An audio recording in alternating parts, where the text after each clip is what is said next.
एक middle class आदमी, एक नौकरी पेशे वाला आदमी काम करता है, पैसा कमाता है, काम करता है, पैसा कमाता है। लेकिन एक अमीर आदमी, एक अमीर सोच वाला आदमी या बिजनेसमैन, वो जब काम करता है उसमें से कुछ पैसा निकाल करके एक ऐसी जगह डाल देता है, उसका पैसा भी काम पर लग जाता है। पैसा लगा रहे हो तो ऐसी जगह लगे जो रिस्क फ्री हो या रिस्क ना के बराबर हो, और कंपाउंडिंग जल्दी हो और रिटर्न ज्यादा हो, और इधर उधर के कमीशन में हमारा पैसा ना जाए। म्यूचुअल फंड से बेटर इंडेक्स फंड, और इंडेक्स फंड से बेटर कैसे, वो नई चीज जो आज हम बताने वाले हैं, कंप्लीट कंपैरिजन हम करेंगे। ताकि पैसे का मामला है भैया, कौन सी ऐसी चीज है जो म्यूचुअल फंड का बाप है। पिछले सेशन में हमने म्यूचुअल फंड कवर किया था, कंपाउंडिंग कवर किया था, और यह साबित किया था कि म्यूचुअल फंड से कैसे इंडेक्स फंड बेटर है। आज हम सीखेंगे कि इंडेक्स फंड से भी बेटर क्या चीज है। आपने अगर वो वीडियो नहीं देखा तो इस सेशन के बाद वो वीडियो देख लेना। इसके ठीक बाद सागर सेना म्यूचुअल फंड सर्च कर लेना, आपको मिल जाएगा वो। और अगर आपने वो वीडियो नहीं देखा तो दिक्कत वाली कोई बात नहीं है, ये पूरा सेशन आपको समझ में आएगा, डोंट वरी। और आज हम म्यूचुअल फंड पर पूरा डिटेल भले ही ना जाएंगे, कंपाउंडिंग थोड़ा सा डिस्कस करेंगे, और म्यूचुअल फंड से बेटर इंडेक्स फंड, और इंडेक्स फंड से बेटर कैसे, वो नई चीज जो आज हम बताने वाले हैं, कंप्लीट कंपैरिजन हम करेंगे। ताकि पैसे का मामला है भैया, पैसा लगा रहे हो तो ऐसी जगह लगे जो रिस्क फ्री हो या रिस्क ना के बराबर हो, और कंपाउंडिंग जल्दी हो और रिटर्न ज़्यादा हो, और इधर उधर के कमीशन में हमारा पैसा ना जाए। कमीशन में बड़ा पैसा जाता है। म्यूचुअल फंड में बड़े तरह के कमीशन होते हैं भैया, बड़े तरह के फाइन होते हैं। आज वो सब भी क्लियर कर दूंगा आपको, ठीक है। वो सारी चीज़ों से हम कैसे बचेंगे आज हम वो डिस्कस करने वाले हैं। देखो एक चीज़ समझो कि एक गरीब आदमी ना, एक मिडिल क्लास आदमी, एक नौकरी पेशे वाला आदमी काम करता है, पैसा कमाता है, काम करता है, पैसा कमाता है, काम करता है, पैसा कमाता है। लेकिन एक अमीर आदमी, एक अमीर सोच वाला आदमी या बिजनेसमैन, वो जब काम करता है उसमें से कुछ पैसा निकाल करके एक ऐसी जगह डाल देता है, उसका पैसा भी काम पर लग जाता है। पैसा भी काम पर लग जाता है, यानी कि वो अकेला काम नहीं कर रहा, उसका पैसा भी पैरेलली कहीं ना कहीं काम कर रहा है। पैसा भी और पैसा बना रहा है, पैसा भी और पैसा बना रहा है। वो रोबोट मूवी देखी थी ना, रजनीकांत खुद रोबोट था, लेकिन रोबोट भी दूसरा रोबोट बना पा रहा था, फिर वो दूसरा रोबोट भी रोबोट बना पा रहा था। तो कितनी जल्दी उसने मल्टीप्लाई कर लिया था रोबोट को। इसी तरीके से कंपाउंडिंग का खेल होता भैया। जिसने कंपाउंडिंग का खेल समझ लिया, जिसने एसआईपी का सही खेल समझ लिया, और एसआईपी सही जगह, मैं सिर्फ म्यूचुअल फंड की बात नहीं कर रहा, मैं सिर्फ इंडेक्स फंड की बात नहीं कर रहा, आज एक नई चीज भी इंट्रोड्यूस करने वाला हूं जिस पर बहुत कम बात करा गया है, लेकिन है ये सबसे तगड़ी चीज है सब कुछ। तो आज हम उस पर बात करने वाले हैं। देखो डोमिनो इफेक्ट का एग्जांपल पहले आपको समझाता हूं, थोड़ा सा कंपाउंडिंग ब्रीफ कर देता हूं। देखो कुछ चीजें रिपीट हो सकती है पिछले सेशन से। मेरा फोकस ये है कि नए लोग जो हैं उनको पूरी तरीके से समझ में आए और अच्छे से समझ में आए, बिल्कुल बच्चों की तरह। डोमिनो इफेक्ट समझाता हूं। डोमिनो क्या होता है, आप माचिस की डिब्बी की तरह समझ लो उसको। एक किताब है द वन थिंग, अगर नहीं पढ़ी तो जरूर पढ़ना, उसने मेरी बुद्धि खोल दी पढ़ने के बाद। वो कहता है कि आप एक डोमिनो को, एक 2 इंच का डोमिनो लो और उसको खड़ा करो। डोमिनो का मतलब माचिस के डिबिया जैसा समझ लो, स्क्वायर टाइप। 2 इंच का डोमिनो लो, उसको खड़ा करो, और उसके ठीक बगल में अगला डोमिनो, उसका 50% बड़ा कर दो। मतलब 2 इंच का 50%, एक अगला डोमिनो 3 इंच का लो, अच्छा उसका 50% और बड़ा कर दो, यानी कि 3 का 50% 1.5। अब अगला डोमिनो होगा 4.5 इंच का। इस तरीके से वो समझाता है कि अगर 23वां डोमिनो इस तरीके से सीक्वेंस में खड़ा किया जाए तो 23वां डोमिनो सर कुतुब मीनार से भी कहीं ज्यादा ऊंचा होगा, और 57वां डोमिनो सर धरती से चांद तक की दूरी कवर कर ले, इतना लंबा इतना बड़ा डोमिनो होगा। ये इंपैक्ट है सर कंपाउंडिंग का। कंपाउंडिंग में कहते हैं, देखो कंपाउंडिंग का इस्तेमाल करके करोड़पति बनना बहुत ज्यादा मुश्किल नहीं है अगर इसका खेल समझ गए सही तो। 15-15-15 का एक प्रिंसिपल चलता है। 15,000 रुपए हर महीने 15% के हिसाब से 15 साल के लिए अगर आप डाल रहे हो एसआईपी में, तो सर ये 1 करोड़ क्रॉस कर जाता है। करके देख लेना, ठीक है। और अगर गलती से ये 15,000 रुपए 15 साल छोड़ो, आपने 30 साल के लिए छोड़ दिया, यानी कि डबल, तो 1 करोड़ 2 करोड़ नहीं बनता। आपने ड्यूरेशन डबल किया तो उसके हिसाब से 1 करोड़ 2 करोड़ नहीं बनेगा, 1 करोड़ 10 करोड़ बन जाता है, क्योंकि पैसा भी फर्दर पैसे कमाने में लग गया है, जैसे रोबोट वाला एग्जांपल दिया। और गलती से आपने इस 15,000 को 40 साल तक के लिए छोड़ दिया, तो सर ये 10 करोड़ 20 करोड़ नहीं बनेगा, ये 47 करोड़ 47 करोड़ बन जाता है। ये है कंपाउंडिंग का जादू, ठीक है। अब थोड़ा सा एक चीज ब्रीफ कर देता हूं कि आदमी जब नया नया इन्वेस्टिंग कर रहा होता है, देखो एक इन्वेस्टिंग मिडिल क्लास हमेशा इस भ्रम में रहता है ना कि वो कहीं पैसा अगर डाल रहा है तो इन्वेस्टमेंट है। ऐसा नहीं है सर, हर जगह पैसा डालना इन्वेस्टमेंट नहीं है। कई जगह तो पैसा डूब जाता है, बर्बाद हो जाता है। और कई जगह आपका पैसा बढ़ता नहीं है। जैसे एफडी ले लो सर, ये इन्वेस्टमेंट नहीं है एफडी। एफडी एक सेविंग स्कीम होता है। कई सारे सेविंग स्कीम अलग से चलते हैं, जैसे एलआईसी, एचडीएफसी, बहुत सारे सेविंग स्कीम चलाती है इंश्योरेंस के साथ साथ। पीपीएफ हो गया, आरडी हो गया, रिकरिंग डिपॉजिट। हमें लगता है कि ये इन्वेस्टमेंट है। सर आज एक भ्रम तोड़ देता हूं, ये कतई इन्वेस्टमेंट नहीं है, ये सिर्फ एक सेविंग स्कीम है। सेविंग स्कीम को एफडी में कैसे कह रहा हूं? एफडी का कितना एनुअल रिटर्न है? 7%। इन्फ्लेशन देखा है आपने? सर इन्फ्लेशन जरा गूगल पर सर्च करो, इन्फ्लेशन कितना है? इन्फ्लेशन 7% से ऊपर बढ़ चुका है। और अगर फ्यूल रेंज में जाओगे ना, पेट्रोल डीजल वगैरह में, सर 50% से ऊपर इन्फ्लेशन है। मेडिकल एक्सपेंसेस में अगर जाओगे ना सर, 14% से ज्यादा इन्फ्लेशन है, मतलब महंगाई। इसका मतलब आज जो दवाई में खर्चा अगर 1 लाख रुपए हो रहा है, सर अगले साल उतनी ही दवाई का खर्चा, उतने ही मेडिकल एक्सपेंसेस 1,14,000, 1,15,000 के हो जाएंगे। तो इन्फ्लेशन तो भैया 7% से कहीं ऊपर जा रहा है, और हमारे को रिटर्न अगर 7% मिल रहा है तो हमें देखने में लग रहा है कि सर पैसा बढ़ा, लेकिन पैसा बढ़ा नहीं, वो उससे ज्यादा महंगाई बढ़ गई। आप उतना ही सामान खरीदने के लिए ज्यादा पैसा पे कर रहे, तो आपका पैसा कुछ मिला नहीं ना आपको। तो इसीलिए मैं कहता हूं कि एफडी, आरडी या सेविंग स्कीम्स, पीपीएफ, ये सब इन्वेस्टमेंट नहीं है, ये सब सेविंग स्कीम है जो सिर्फ आपका पैसा बचाने के काम आती है। और मैं तो बचाना भी नहीं कहूंगा, कूड़ा करने के काम आती है, आपका पैसा बर्बाद करने के काम आती है ये। अच्छा, तो फिर दुनिया भर के लोग बेवकूफ हैं क्या? एफडी आरडी करते रहते हैं, एलआईसी में पैसे डालते हैं, एचडीएफसी के सेविंग स्कीम में डालते हैं। सर जानकारी की कमी है, मैं ये कहूंगा, सही जानकारी नहीं है। और जानकार, अच्छा मेरे जैसा आदमी भी एफडी करता है, लेकिन पर्पस अलग होता है। एफडी का पर्पस होता है कि मुझे 1 साल 2 साल बाद कुछ पैसे चाहिए, हाँ, तो मैं उसको सेविंग अकाउंट में रखने से अच्छा एफडी में डाल देता हूं, 2 साल बाद मुझे चाहिए।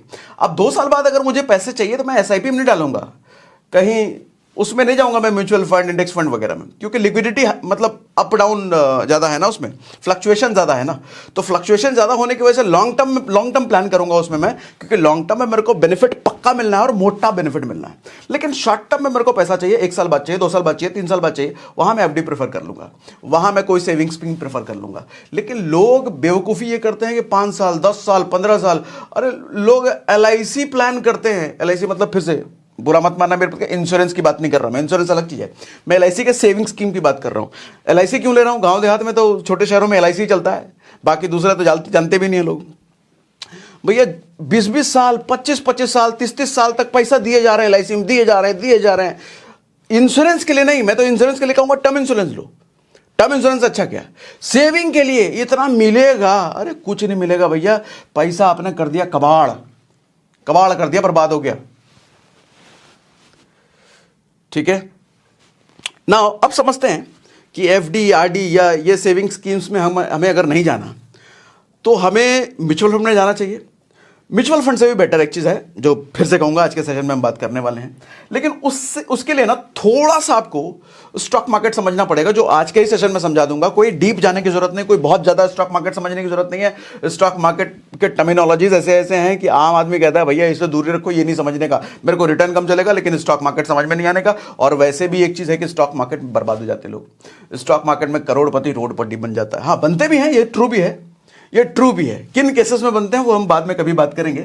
आज हम ये बात करेंगे कि स्टॉक मार्केट के जरिए, स्टॉक मार्केट में बिना माहिर बने हमारे को गारंटीड रिटर्न चाहिए भैया। गारंटीड कहना थोड़ा सा गलत हो जाएगा, लेकिन गारंटीड के आसपास का रिटर्न चाहिए हमारे को। रिस्क फ्री भी कहना गलत हो जाएगा, लेकिन कम से कम रिस्क में हमारे को मोटा रिटर्न चाहिए। वो चीज कैसे होगी, तो आज हम वो बात करने वाले हैं। ठीक है? स्टॉक मार्केट में ना 3 तरह की कंपनियां होती हैं। कोई भारी भरकम टर्मिनोलॉजी नहीं लूंगा, लार्ज कैप, मिड कैप, ये सब मारो गोली। हिंदी भाषा में बात करता हूं, बच्चों की तरह बात करता हूं। 3 तरह की कंपनियां होती हैं। एक बहुत बड़ी कंपनियां होती हैं, जैसे रिलायंस, टाटा, एचडीएफसी, बजाज, एलआईसी, ये सब बड़ी बड़ी कंपनियां, बहुत बड़ी कंपनियां हैं। दूसरी एक मीडियम रेंज की कंपनियां होती हैं।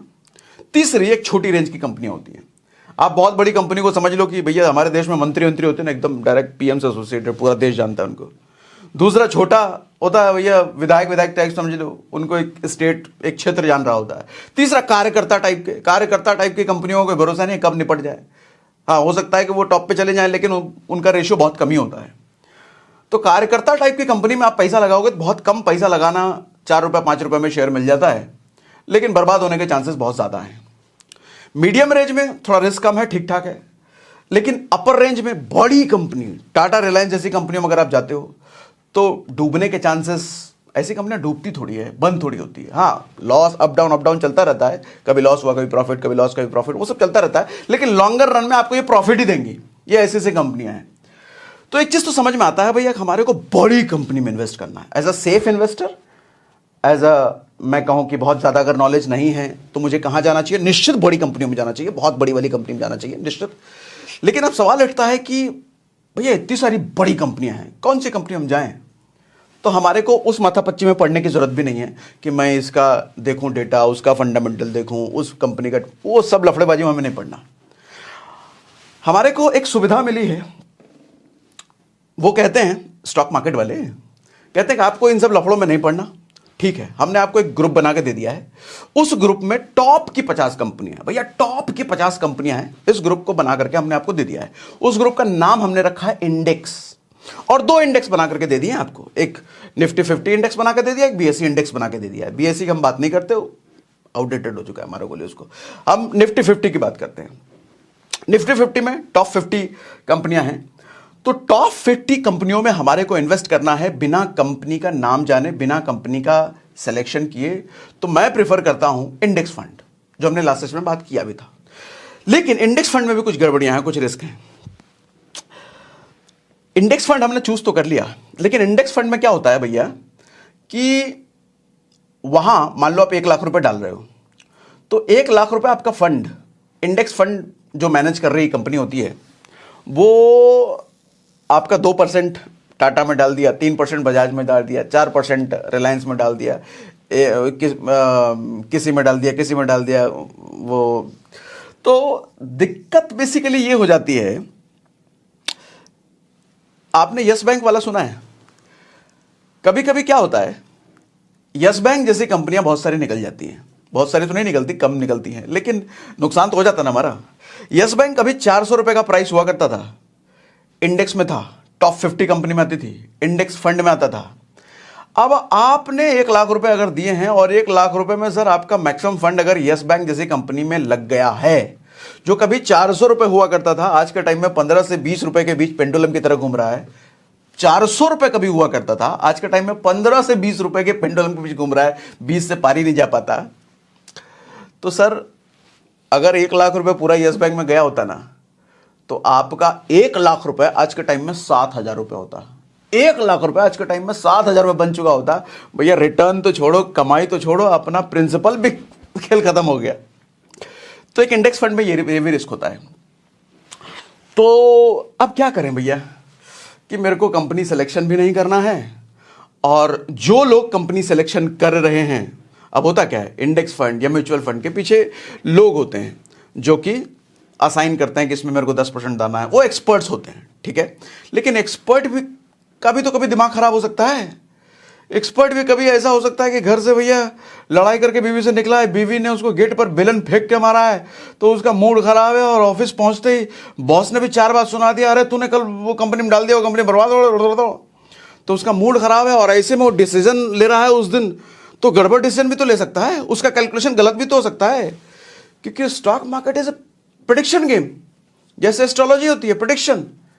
प्रेडिक्शन क्या होता है, पिछला देख करके, पिछला रिकॉर्ड देख करके हम अगला प्लान करते हैं। वो गलत भी तो हो सकता है, लेकिन अगर गलत हो गया तो अपना फिर कस्टमर का, यानी कि हम जैसे लोगों का बर्बादी हो जाएगा ना। तो करें क्या फिर? इसका भी सॉल्यूशन है। तो सॉल्यूशन ये है कि हम जाएंगे भैया निफ्टी 20 में, ईटीएफ में। क्या होता है ये होता है सर, हम इस बार भी इंडेक्स में इन्वेस्ट करेंगे, लेकिन इंडेक्स फंड में नहीं करेंगे। अब मैं क्या कर रहा हूं, इस बार भी इंडेक्स में करेंगे, यानी कि इस बार भी हम टॉप 50 कंपनियों के ग्रुप में इन्वेस्ट करेंगे, लेकिन मेरा पैसा किसी भी पर्टिकुलर उस कंपनी में नहीं जाएगा, वो टॉप 50 कंपनी में नहीं जाएगा, ताकि यस बैंक जैसी कंपनी का के साथ जैसा कांड हुआ, वो कांड का भुगतान मेरे को ना करना पड़े। समझाता हूं, होता क्या है, ईटीएफ एक ऐसी चीज है ETF सभी एक्सचेंजेस का मिल जाता है, गोल्ड का भी मिल जाता है। हम निफ्टी 50 की बात करते हैं। एक ETF है निपॉन निफ्टी 20।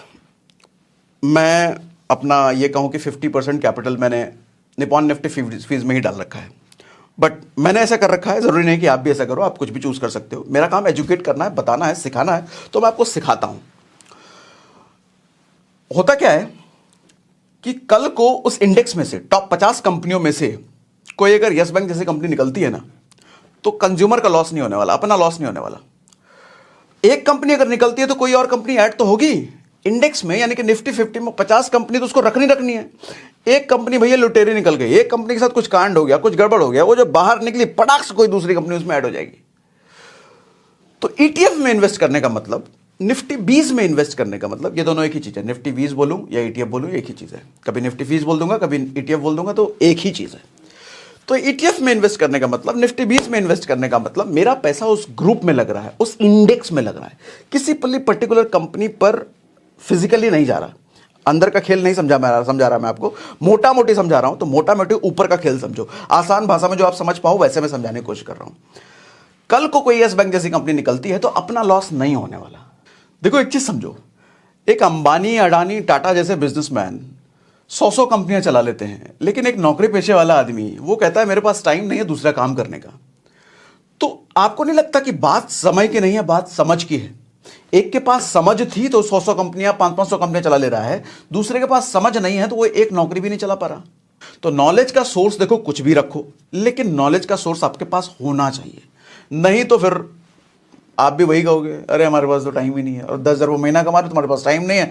वो आदमी हजारों करोड़ में खेल रहा है, फिर भी और बढ़ाई जा रहा है बिजनेस को। मैं आपको इस स्क्रीन शेयर करके समझाना ये चाह रहा हूं कि देखो, हमारे को इंडेक्स में इन्वेस्ट करना मेरी प्रायोरिटी है, मेरी प्रेफरेंस है। मैं उन 50 कंपनियों के लफड़े में नहीं पड़ना चाहता। मैं म्यूचुअल फंड में नहीं जाना चाहता, क्योंकि म्यूचुअल फंड में कहीं किसी नसड़ी बंगेड़ी कोई बैठ गया, उसमें पैसा वैसा लगा दिया, मूड उड खराब करके कहीं पैसा किसी कंपनी में लगा दिया और वो कंपनी डूब गई, तो उसका तो कुछ नहीं जाएगा, लेकिन मेरा पैसा चला जाएगा। हालांकि इसके चांसेस कम है, लेकिन होते तो हैं ही ऐसा। तो मैं उस लफड़े में नहीं पड़ना चाह रहा। मैं इंडेक्स की टॉप 50 कंपनियों में इन्वेस्ट करना चाहता हूं, लेकिन मेरे को इस हेडेक से भी बचना है कि उस टॉप के 50 कंपनी में से कोई यस बैंक जैसा निकल गया तो मेरा पैसा ना डूबे, मेरा पैसा सेफ रहे। तो इस सॉल्यूशन के लिए मैंने अभी स्क्रीन शेयर आपके सामने किया है। तो मैं कुछ समझाना चाह रहा हूं, जरा ध्यान से समझिएगा। निफ्टी 50 पहले आपको दिखाता हूं। देखो जी, निफ्टी 50, ये इस पॉइंट पर देखना, 2003 में निफ्टी 50 इंडेक्स की कीमत 956 रुपए थी। आज के टाइम में इसको बढ़ा करके आज के टाइम में यह 17,000 क्रॉस कर चुका है भैया।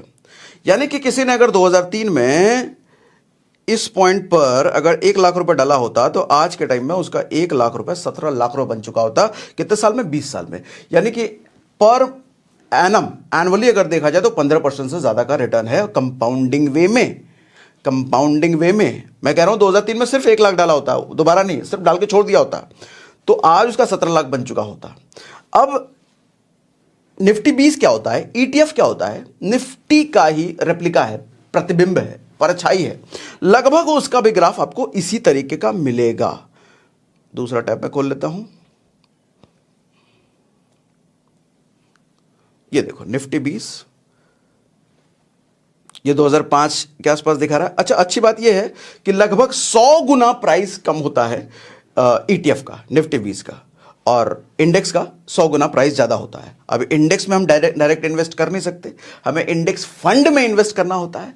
तो इंडेक्स में इन्वेस्ट करने के लिए हमारे को निफ्टी 20 मिला है, ETF मिला है। ठीक, इतना क्लियर हो रहा है ना?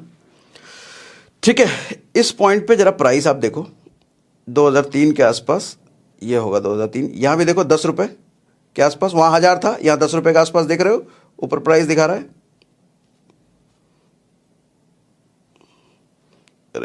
इधर ऊपर देखो, इस पॉइंट को, ये पॉइंट जो मैंने सेलेक्ट कर रखा है, ऊपर देखो 10 रुपए दिख रहा है ना, ये 2003 के आसपास डाटा दिखा रहा है। उधर 1000 था, यहाँ 10 है। अच्छा, आज के टाइम पे बढ़ाते ऊपर देखो कितना, 187, यानी कि लगभग उधर 17,000, इधर 18,000 के आसपास लगभग है ना, लगभग उसी आसपास चलता है। देखो यहां पर आप इसका प्राइस देख रहे हो 192 रुपए, है ना, और उधर हमने 17,000 18,000 के आसपास देखा।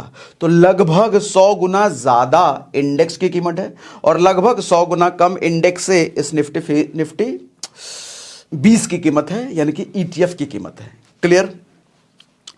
ठीक है, अब सवाल ये उठता है कि इसमें हमारे को पैसा लगाना है। एक चीज क्लियर है, निफ्टी 20 में पैसा लगाना है हमारे को, ETF में पैसा लगाना है।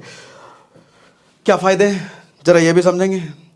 और ऐसा क्या भैया तोप इसमें मिल जाएगा हमारे को जो म्यूचुअल फंड में नहीं मिलेगा, जो इंडेक्स फंड में नहीं मिलेगा और इसी में मिलेगा।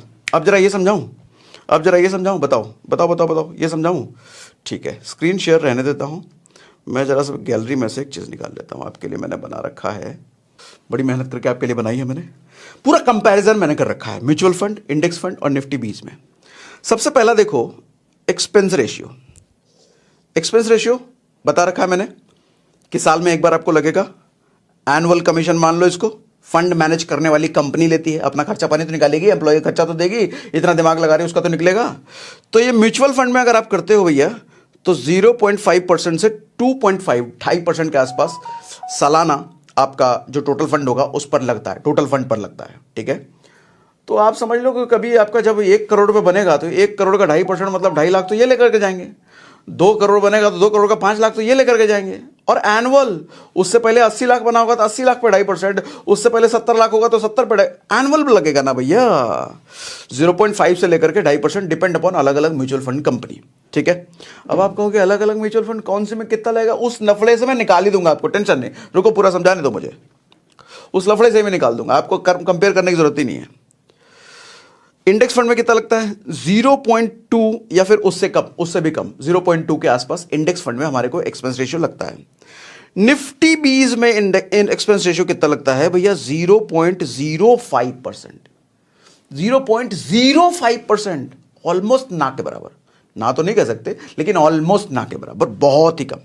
अच्छा, एग्जिट लोड एक चीज होता है। एग्जिट लोड क्या होता है, जब आप विड्रॉ कर रहे हो अपना पैसा SIP से, उस म्यूचुअल फंड से या उस इंडेक्स फंड से, तो आपको एक एग्जिट लोड के नाम पे कुछ चार्ज लगते हैं। ये एग्जिट लोड के नाम पे चार्ज आपका लगता है 1% लगेगा भैया, ये भी टोटल फंड के आसपास, ये टोटल फंड पे ही होता है। 1% के आसपास म्यूचुअल फंड अगर विड्रॉ कर रहे हो, खत्म कर रहे हो अपना SIP, तो आपको यहां देना पड़ेगा। इंडेक्स फंड में ये बिल्कुल नहीं होता, ये नहीं लगने वाला। यानी कि 1 करोड़ रुपए आपका बना है तो 1 करोड़ का 1 लाख रुपए के आसपास ये म्यूचुअल फंड वाली कंपनी ले लेगी। इंडेक्स फंड में अगर आपका बना है तो इंडेक्स फंड वाला कुछ नहीं लेगा, और निफ्टी 20 में भी कुछ नहीं लगने वाला है। ठीक है, टैक्स की बात करें, टैक्स तो भैया गवर्नमेंट का है। टैक्स का देखो यहां पे मैंने लिख रखा है 15% आपको टैक्स लगता है गवर्नमेंट का। अच्छा, प्रॉफिट पे, टोटल फंड पे नहीं, प्रॉफिट पर। प्रॉफिट मतलब 1000 रुपए आपने डाला है, 100 रुपए प्रॉफिट कमाया, तो 100 रुपए का 15% आपको लगेगा अगर 1 साल के अंदर विड्रॉ कर रहे हो, 1 साल के अंदर अपना SIP बंद कर रहे हो आप तो। अच्छा, 10% लगेगा अगर 1 साल के बाद आप कर रहे हो तो। ठीक है, ये तीनों में से है, सेम है, क्योंकि गवर्नमेंट का लॉ है ना, तो गवर्नमेंट का लॉ है तो तीनों में सेम है। ब्रोकरेज की बात करें तो म्यूचुअल फंड में इन्वेस्ट करोगे तो भैया ब्रोकरेज लगेगा आपको। ब्रोकरेज क्या होता है, जो ब्रोकर होता है वो लगा। जैसे ब्रोकर कौन होता है, एप्स, जैसे हम एंजल वन की बात कर रहे हैं तो एंजल वन एक ब्रोकर है, कई सारे ऐप्स हैं, हर ऐप ब्रोकर है। आप स्टॉक मार्केट में देखो डायरेक्ट नहीं घुस सकते, सब्जी भाजी की दुकान नहीं है, गए और 1 किलो भैया बैंगन दे दो, 2 किलो आलू दे दो, ऐसा नहीं होने वाला। आपको किसी ना किसी ब्रोकर के जरिए ही जाना पड़ता है। तो ये जितने ऐप आप यूज करते हो ये सब ऐप ब्रोकर हैं और अपना कमीशन लेते हैं अगर आप म्यूचुअल फंड में इन्वेस्ट करते हो तो। ठीक है, इंडेक्स फंड में करोगे तो भी लेंगे ये, ETF में करोगे तो नहीं लेंगे ये। मालूम क्यों? क्योंकि ETF एक तरह का शेयर, इक्विटी यूज नहीं करूंगा, आपको इक्विटी क्या, चलो वो भी नहीं बात करेंगे। एक तरह का शेयर होता है, एक तरह का स्टॉक की तरह इसको ट्रीट करते हैं। तो किसी भी स्टॉक को खरीदने बेचने में ब्रोकरेज नहीं लगता है। ज्यादातर ब्रोकर ऐसे ही करते हैं, कुछ ब्रोकर लेते होंगे तो उनकी अपनी मर्जी, लेकिन ज्यादातर ब्रोकर नहीं लेते हैं। ठीक है, जैसे हम एंजल की बात कर रहे हैं तो एंजल में नहीं लगता है। अच्छा, एक चीज समझो और, प्रोबेबिलिटी ऑफ प्रिंसिपल लूज, आपका पैसा खत्म होने का चांस है क्या? जैसे यस बैंक था, यस बैंक में तो पैसा खत्म ही नहीं हो गया ना। 1 लाख डाला होगा तो आज के टाइम पे 7000 रुपये होता, तो पैसा तो खत्म ही हो गया। म्यूचुअल फंड में प्रोबेबिलिटी है पैसा खत्म करने की, हाँ भैया पैसा खत्म हो सकता है आपका, क्योंकि जिस कंपनी में लगा है उस कंपनी का उस टाइम तो बोलबाला था, लेकिन बाद के टाइम पे कुछ गड़बड़ हो गया तो नुकसान किसका? उस म्यूचुअल फंड वाली कंपनी का तो कुछ जाएगा नहीं, आपका हमारा जाएगा। तो प्रोबेबिलिटी है क्या पैसा खत्म होने का? हालांकि ये बहुत कम होता है, 1000 में कोई एक या फिर 10,000 में कोई एक ऐसा केस आए पैसा खत्म होने का, लेकिन प्रोबेबिलिटी तो है। और वो 1% क्या हम ही और आप निकल गए तो हमारी जिंदगी तो एक ही है भैया, हमारा तो पैसा एक ही है। तो हम तो बर्बाद हो जाएंगे। लेकिन इसीलिए कह रहा हूं प्रोबेबिलिटी है क्या? हाँ, प्रोबेबिलिटी मतलब संभावना है क्या? हाँ है। इंडेक्स फंड में भी है क्या? हाँ, इंडेक्स फंड में भी है। यस बैंक तो इंडेक्स में ही था, टॉप 50 में ही था। अच्छा, निफ्टी 20 में है क्या? नहीं, निफ्टी 20 में नहीं है। निफ्टी 20 में नहीं है, क्योंकि निफ्टी 20 में जैसा मैंने आपको समझाया कि टॉप की 50 कंपनियों का ग्रुप है। आपका पैसा उस ग्रुप में लग रहा है, किसी पर्टिकुलर कंपनी पर नहीं। एक कंपनी अगर निकल भी जाती है तो दूसरी कंपनी उसमें इन हो जाएगी, उसमें आपका नुकसान नहीं है। ठीक। अच्छा, बहुत मोटा मोटा कह रहा हूं, कोई अंदर घुस के मैं समझाऊंगा तो इसकी कैलकुलेशन, इसकी गणित अलग है। मैं अंदर घुसना नहीं चाह रहा, फिर आप कंफ्यूज हो जाओगे। मोटा मोटा समझो, कंपनी डीलिस्ट या फिर बैंकरप्सी का खतरा होता है क्या? कई बार क्या होता है, स्टॉक मार्केट से कंपनी आज तो बहुत बढ़िया परफॉर्म कर रही है, कल परफॉर्म नहीं कर रही, तो स्टॉक कुछ गड़बड़ कर दिया तो स्टॉक मार्केट से ही उसको निकाल दिया जाता है, बाहर कर दिया जाता है। कई सारी कंपनियां होती हैं। तो मान लो कोई म्यूचुअल फंड कंपनी में आपने इन्वेस्ट कर रखा है और उस म्यूचुअल फंड कंपनी में आपका अच्छा खासा फंड उस कंपनी में लगा हुआ था और वो कंपनी ही भैया खराब परफॉर्म करके निकल गई। पैसा किसका गया? आपका और हमारा ना। यह इंडेक्स फंड में भी हो सकता है। फिर से यस बैंक का एग्जाम्पल ले लो। तो कंपनी डीलिस्ट यानी कि कंपनी बाहर स्टॉक मार्केट से, बैंकरप्सी बैंकरप्ट हो जाए, कंपनी बर्बाद हो जाए। आज तो भैया चार चांद कंपनी के हैं, लेकिन कब बर्बाद हो जाए तो नुकसान किसका? आपका और मेरा। क्या म्यूचुअल फंड में ऐसा हो सकता है? हो सकता है। क्या इंडेक्स फंड में ऐसा हो सकता है? हो सकता है। क्या निफ्टी 20 में ऐसा हो सकता है? नहीं हो सकता। नहीं हो सकता, क्योंकि हमारा पैसा अगेन ग्रुप में जा रहा है, ग्रुप की किसी कंपनी में नहीं जा रहा। सर ये ऊपर ऊपर बात कर रहा हूं, अगर आप जानकार हो तो ये मत कहना ये क्या बता रहे हो सर, अंदर लगता है, ये लगता है, ऐसा होता है, उसकी गणित ये, अरे वो गणित अलग है, उतना मैं समझाऊंगा तो कंफ्यूज जाएंगे लोग। मेरा पर्पस लोगों का पैसा बचाना है, लोगों का पैसा सही जगह डलवाना है, और डलवा करके मेरे को कुछ नहीं मिलने वाला। सही पैसा आपका जाए, आप एजुकेट हो, आप मानसिक तनाव से मुक्ति पाओ। भैया पैसा अगर अच्छा जेब में है तो आदमी की मानसिक तनाव नहीं रखता। लोग कहते हैं पैसा देखो हाथ का मैल है। अरे पैसा हाथ का मैल नहीं है, चेहरे की चमक है, मन की खुशी है पैसा। तो मेरा इंटेंशन ये है कि पैसा आपका सही जगह जाए। मैं कंपेयर कर रहा हूं म्यूचुअल फंड, इंडेक्स फंड और निफ्टी 20 में। तो मैं दिखाना चाह रहा हूं ये कि म्यूचुअल फंड भी अच्छा है, म्यूचुअल फंड सही है, ठीक है, सही होगा, लेकिन मेरे पास दूसरा भी तो बेटर ऑप्शन है। मैं म्यूचुअल फंड चुनने से अच्छा इंडेक्स फंड चुन लूंगा। अच्छा, इंडेक्स फंड चुनने से अच्छा मैं निफ्टी 20 चुन लूंगा। हाँ, आपके पास ज्यादा पैसा है, तीनों चुनो, जैसे मैंने भी कर रखा है। मेरे भी कुछ पैसे म्यूचुअल फंड में है, कुछ पैसे इंडेक्स फंड में है, कुछ पैसे निफ्टी 20 में है, सब में है। लेकिन बड़ा पोर्टफोलियो बनाना चाहते हो, ज्यादा बनाना चाहते हो तो अलग अलग जगह डाल के रखो। लेकिन आप कहते हो कि नहीं, मुझे एक ही चीज बताओ जो परफेक्ट हो, जिसमें मेरा पैसा एकदम रिस्क ऑलमोस्ट ना के बराबर हो और पैसा बढ़ता रहे, ज्यादा रिटर्न मिले। तो मैं तीनों में कंपेयर करके आपको दिखा रहा हूं भैया, म्यूचुअल फंड में ये, इंडेक्स फंड में ये, और निफ्टी 20 में ये। ठीक है, एक ही जगह पैसा लगाना है तो निफ्टी 20 में लगा लो। ठीक है, कंपनी डीलिस्ट होने का खतरा निफ्टी 20 में नहीं है। डीलिस्ट होगी तो आपका नहीं जाएगा कुछ। एनएवी डे एंड पे काउंट होता है म्यूचुअल फंड में। एनएवी क्या होता है भैया? एनएवी देखो कुछ ऐसा समझो, फिर टर्मिनोलॉजी के डिटेल में हम नहीं जाएंगे, मोटा मोटी समझाता हूं आपको। मान लो एक म्यूचुअल फंड पे आप देख रहे हो प्राइस अभी 100 रुपये चल रहा है, आपने उसी टाइम पे इन्वेस्ट कर दिया और वो दिन के 12 बजे है। दिन के 12 बजे 100 रुपये चल रहा था, आपने उसी टाइम पैसा डाल दिया उसमें। लेकिन क्या आपका पैसा डल गया? म्यूचुअल फंड उस टाइम से शुरू हो गया? नहीं, दिन के एंड से होगा। दिन के एंड होता है 3 बजे। तो अब उस टाइम तक मान लो 100 का हो गया 110 रुपये। तो अब तो आपने खरीदा 110 रुपये पर ना, तो 10 रुपये बढ़ करके आपको मिला। बढ़ करके मतलब आपका नहीं, आपका 10 रुपये समझ लो नुकसान हो गया। 100 पे खरीदना था आपको, लेकिन खरीद पाया 110 पे। ठीक है, तो डे एंड पे वो कैलकुलेट होता है mutual fund. Same index fund पे भी है भैया, डे एंड, दिन खत्म होगा तभी आपकी खरीदारी कैलकुलेट करी जाएगी। जो प्राइस खत्म, दिन में बाजार बंद होने पे जो प्राइस है उसी प्राइस पे आपको मिलेगा। 10 बजे का प्राइस, 11 बजे का प्राइस, 2 बजे का प्राइस आपको नहीं मिलने वाला। आपको मिलेगा शाम वाला प्राइस, जब मार्केट बंद हो रहा है उस टाइम वाला प्राइस।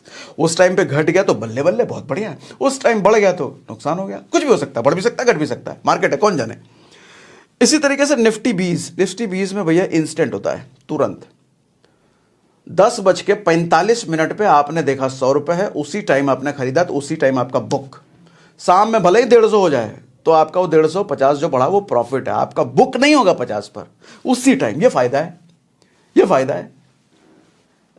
100 पे आपने देखा अभी 100 है, ले शाम तक 150 हो गया तो 50 रुपये प्रॉफिट एक ही दिन में हो गया।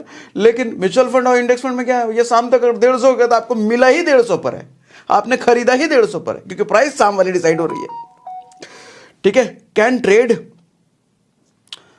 म्यूचुअल फंड में आप ट्रेड नहीं कर सकते। ट्रेड का मतलब अभी डाला 2 घंटे बाद निकाल लिया, अभी डाला 2 दिन बाद निकाल लिया, अभी डाला 1 हफ्ते बाद निकाल लिया, उसमें फिर लॉस करके बैठोगे, क्योंकि म्यूचुअल फंड में बहुत ज़्यादा है ना। हाँ, ज़्यादा तो इसमें भी होगा, लेकिन वहाँ पे एग्जिट लोड लगेगा आपका, और भी जो फाइन मैन बताया मैंने वो सब लगने वाला है। तो ट्रेडिंग नहीं कर सकते म्यूचुअल फंड में आप। इंडेक्स फंड में भी ट्रेडिंग नहीं कर सकते आप यहाँ पे, और उसको ट्रेडिंग कहेंगे भी नहीं, उसको पैसा कहोगे। यहाँ पर आप प्रॉपर ट्रेडिंग कर सकते हो। यहाँ पर इंट्राडे का भी ऑप्शन मिलता है आपको, डिलीवरी का भी ऑप्शन मिलता है। दोनों का मतलब क्या होता है, ये समझ लो कि अगर आपने डिलीवरी ले लिया कोई शेयर का, ऑप्शन आता है खरीदने टाइम, अभी दिखाऊंगा आपको, ऐप में दिखाऊंगा। डिलीवरी ले लिया किसी शेयर का, तो वो आप डिलीवरी समझ लो आपने घर ले लिया, अपने शेयर को अपने घर पे लेके गए आप, वो लाइफ टाइम के लिए आप ही का है।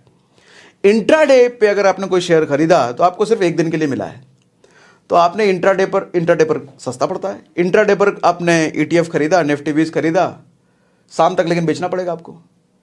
आज दोपहर में खरीदा, शाम तक बेच दो, तो वो ट्रेडिंग हो गई।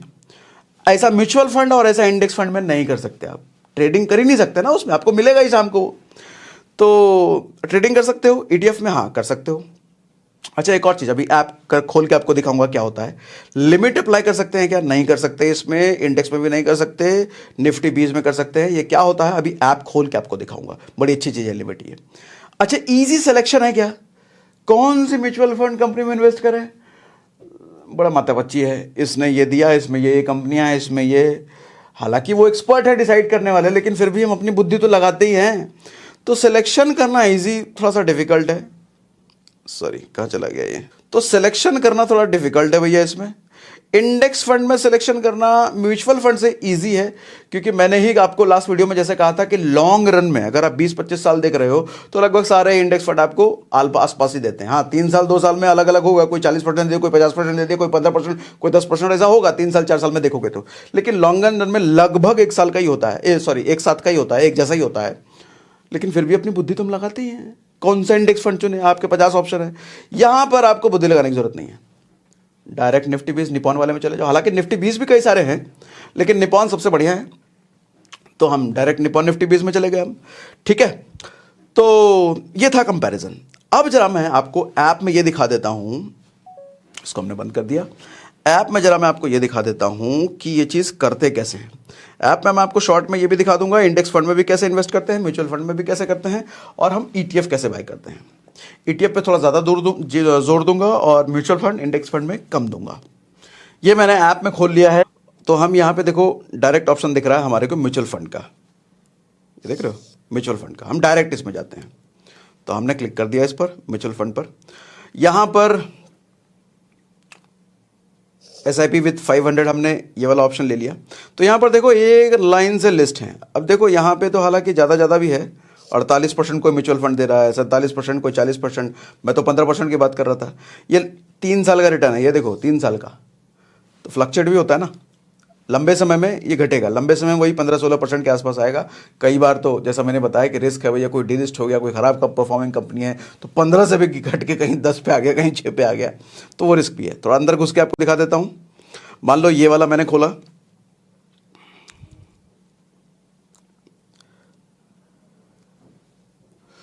ये देखो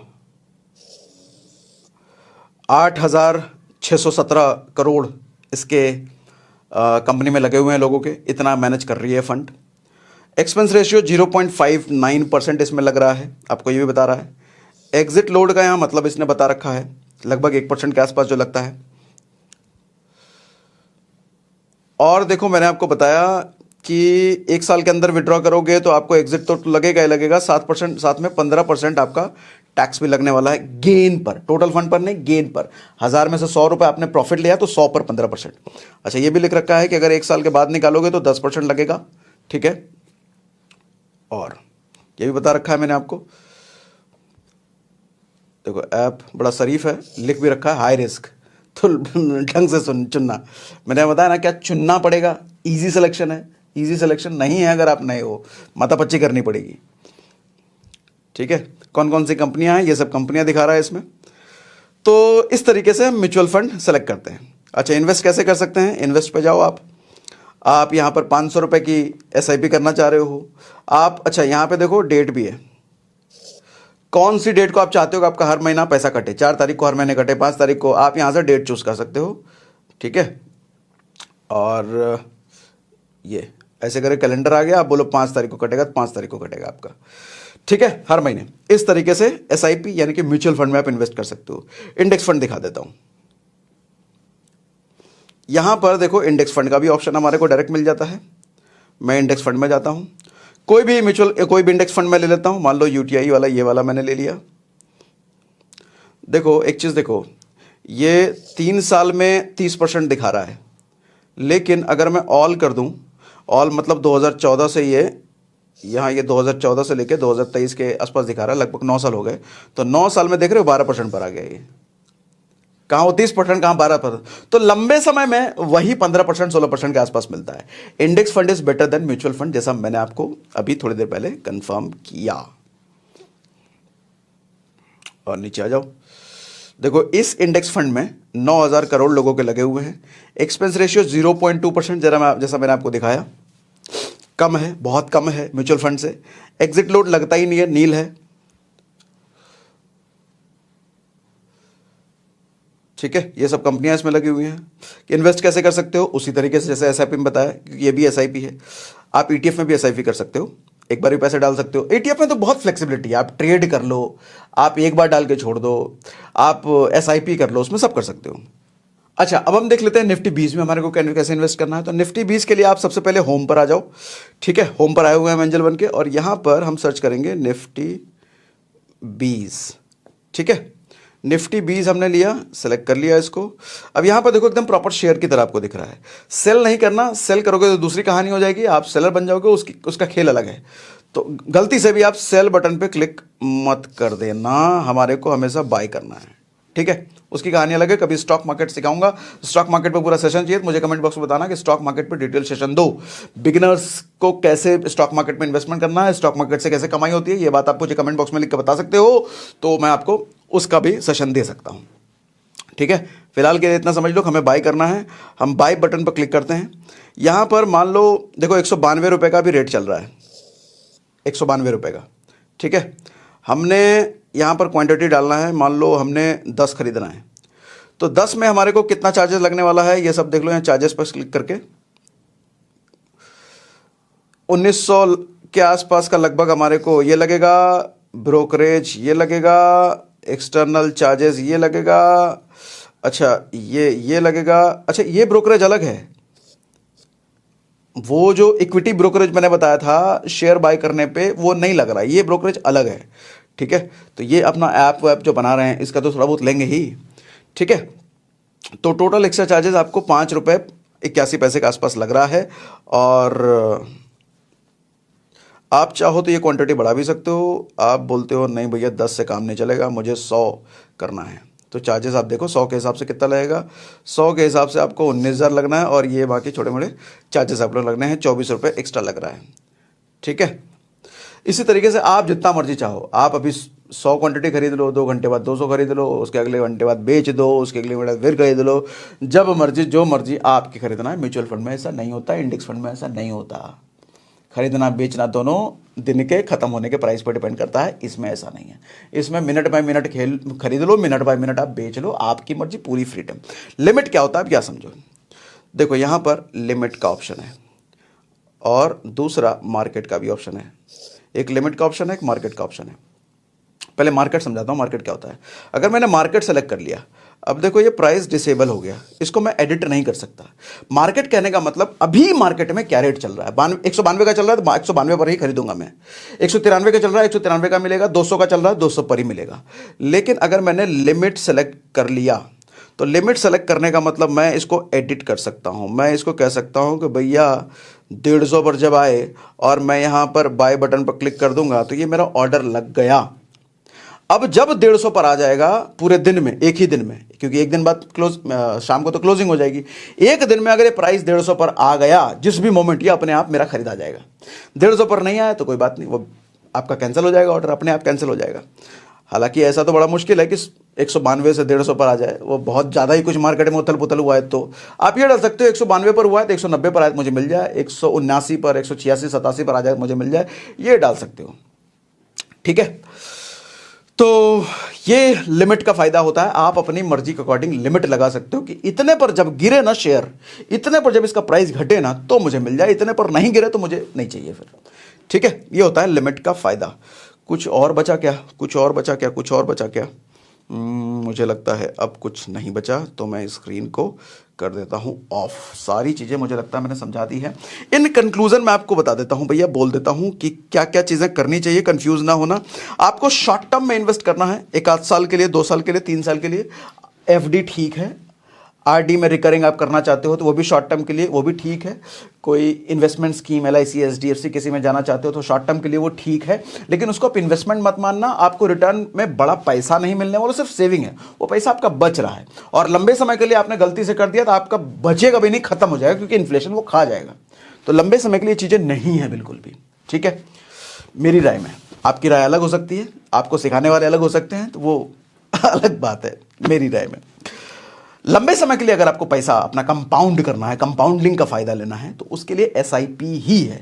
SIP कहां कहां कर सकते हैं हम? SIP हम म्यूचुअल फंड में कर सकते हैं, HIP हम इंडेक्स फंड में कर सकते हैं, SIP हम ETF में कर सकते हैं।